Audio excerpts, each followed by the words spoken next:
Discuss twins or quadruplets, but for our twins and quadruplets उसमें जाने से पहले हम मल्टीपल बर्थ्स पढ़ते हैं। मल्टीपल बर्थ्स क्या है? A pregnancy of 2 or more fetuses is called multiple birth. Normally एक प्रेगनेंसी में एक फीटस होता है, एक बच्चा पैदा होता है, लेकिन अगर किस प्रेगनेंसी में एक से ज्यादा बच्चे पैदा हो जाए तो इस हालत को, इस कंडीशन को हम मल्टीपल बर्थ कहते हैं।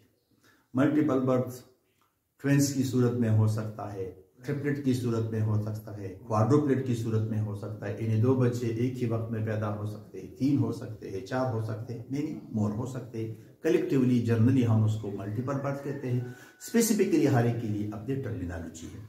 आज हम पढ़ेंगे ट्विन्स। What is twin? अगर 2 बच्चे, ऐसे 2 बच्चे जो एक ही प्रेगनेंसी में पैदा हो जाए, एक ही गेस्टेशन में पीरियड में पैदा हो जाए, ऐसे बच्चों को हम ट्विंस कहते हैं। और इस फिनोमेना को, इस प्रोसेस को हम ट्विनिंग कहते हैं। अब ये जो, या अगर 3 हो जाए तो ट्रिपलेट, अगर 4 हो जाए तो क्वाड्रुपलेट्स हो सकते हैं। अब ये जो ट्विंस होते हैं ये 2 किस्म के होते हैं। या ये ट्विंस मोनोजाइगोटिक होंगे, या इसको हम मोनोजाइगोटिक को हम आइडेंटिकल ट्विंस कहते हैं, या ये ट्विंस डाइजाइगोटिक कहते हैं, और डाइजाइगोटिक ट्विंस को हम फ्रेटर्नल ट्विंस कहते हैं। What is monozygotic twins? इन्हें नाम से जाहिर है ऐसे ट्विन जो एक ही जाइगोट के रिजल्ट में बने, जो एक ही जाइगोट से बने, ऐसे ट्विंस को हम मोनोजाइगोटिक। अब एक जाइगोट से 2 बच्चे कैसे बनते हैं? नॉर्मली आप समझते हैं कि एक ओवम, अगर उस एक ओवम को एक मेल गेमीट स्पर्म फर्टिलाइज कर ले तो एक जाइगोट बनता है, और वो जाइगोट आगे जाकर 2 ब्लास्टोमर में, 4 ब्लास्टोमर में, 8 में डिवाइड होकर मारूला, मारूला से ब्लास्टूला, ब्लास्टूस और ब्लास्टोसिस गैसुला बनता है, और उस एक से नॉर्मली एक बच्चा बनता है।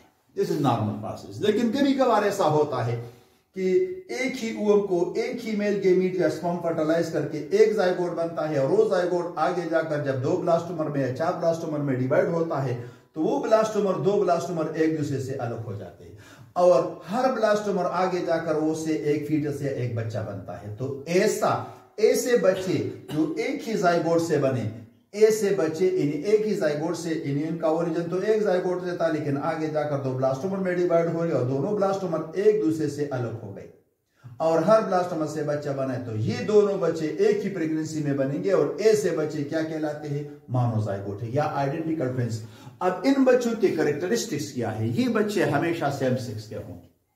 सेम जेंडर, सेम सेक्स का मतलब या तो दोनों मेल होंगे और या दोनों फीमेल होंगे, और इनकी शक्लें भी नॉर्मली, शक्ल शुबाहत भी, फिनोटाइपिक अपीयरेंस भी तकरीबन इनकी सेम होती है।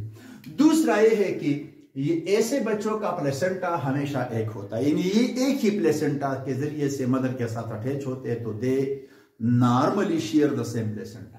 या इसी तरह इनका जो एमनियाटिक सेक के आगे जाकर हम प्लेसेंटेशन में पढ़ेंगे कि प्लेसेंटा क्या होता है, याक सेक क्या होता है, एमनियाटिक सेक क्या होता है, तो हम पढ़ेंगे।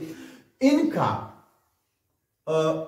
जो एमनियाटिक सेक है वो कभी कभार एक हो सकता है, इन रेयरली, लेकिन ये एमनियाटिक सेक अलग होती है। मोस्टली, रेयरली एक भी हो सकती है, सेम हो सकती है, लेकिन प्लेसेंटा हमेशा इनका मोस्टली क्या होता है? सेम होता है। एमनियाटिक सेक सेम या डिफरेंट हो सकती है। इसके अलावा जो मोनोजाइगोटिक ट्विंस होते हैं, ये जेनेटिकली भी इनका जीनोम भी तकरीबन सेम होता है। दूसरा ट्विन डाइजाइगोटिक ट्विन या फ्रेटर्नल ट्विंस कहलाता है। फ्रेटर्नल ट्विंस वो होते हैं जो 2 डिफरेंट जाइगोट से बने। इन 2 डिफरेंट जाइगोट, अगर 2 डिफरेंट ओवा को, 2 डिफरेंट इंडिविजुअल ओवा को, फॉर एग्जांपल एक ओवम है, ये दूसरा ओवम है, इस ओवम को एक मेल गेमीट फर्टिलाइज करता है, इस ओवम को दूसरा मेल गेमीट फर्टिलाइज करता है, इससे एक जाइगोट बनता है, उस जाइगोट से एक बच्चा बनेगा, इससे दूसरा जाइगोट बनता है, इस जाइगोट से दूसरा बच्चा बनेगा। तो ये 2 बच्चे तो अलग अलग जाइगोट से बने। ऐसे बेबीज अगर एक ही प्रेगनेंसी में हो और एक ही वक्त पैदा हो, ऐसे ट्विंस क्या कहलाते हैं? डाइजाइगोटिक, क्योंकि इनका जाइगोट दोनों का क्या था? डिफरेंट था। फ्रेटर्नल ट्विंस कहलाते हैं। अब ये जो डाइजाइगोटिक ट्विंस होते हैं, इनके कैरेक्टरिस्टिक क्या होंगे? They may have the same sex और डिफरेंट। जाहिर की बात है, ये दोनों मेल हो सकते हैं लेकिन शक्लें अलग अलग होंगी। दोनों फीमेल हो सकते हैं लेकिन उसकी तरह शक्लें एक जैसे नहीं। हाँ, एक मेल दूसरा फीमेल हो सकता है। यानी यहाँ कोई भी चांस हो सकता है, लेकिन वहां कोई चांस नहीं, वहां हमेशा सेम जेंडर सेम सेक्स होंगे। दूसरी बात कि डायज़ाइगोटिक ट्विंस, इनका प्लेसेंटा, इन दोनों के प्लेसेंटे अलग अलग होंगे। इन्हीं दोनों डिफरेंट जगहों पर मदर के यूट्रस के साथ अटैच होंगे। और तीसरी बात तो जाहिरी बात है, अगर प्लेसेंटा अलग है तो इनका एमनियोटिक सेक भी एक दूसरे से अलग होगा। और ऐसे ट्विंस क्या कहलाते हैं? ऐसे ट्विन जो होते हैं ये डायज़ाइगोटिक ट्विंस कहलाते हैं। तो ये ट्विनिंग का रेट बहुत कम होता है, लेकिन हो तो सकता है। मोस्टली एक ही बच्चा एक ही प्रेगनेंसी में पैदा होता है, लेकिन कभी कभार एक से ज्यादा हो सकते हैं।